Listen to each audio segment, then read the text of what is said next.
Wasimamizi wa uchaguzi kutoka Tume Huru ya Taifa ya Uchaguzi INEC wametakiwa kufuata sheria na kanuni za tume wakati wanapotekeleza majukumu yao ili kuleta ufanisi katika uchaguzi mkuu unaotarajiwa kufanyika tarehe 29 mwezi Oktoba.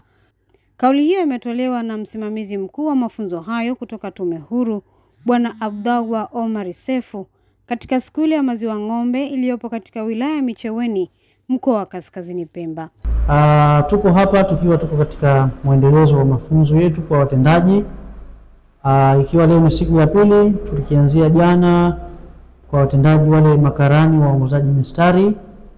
Na leo ikiwa ni siku ya pili ambayo inajumuisha mafunzo kwa wasimamizi wa vituo POs, wasimamizi wasaidizi wa vituo PA1 na wasimamizi wasaidizi wa vituo namba 2 PA2.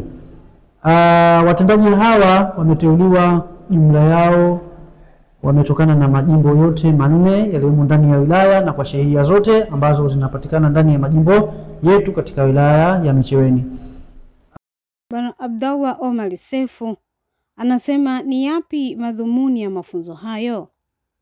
Mafunzo hayo yamelenga kuwajengea uwezo wasimamizi hao ili kuweza kufanya kazi zao kwa ufanisi. Ya Micheweni.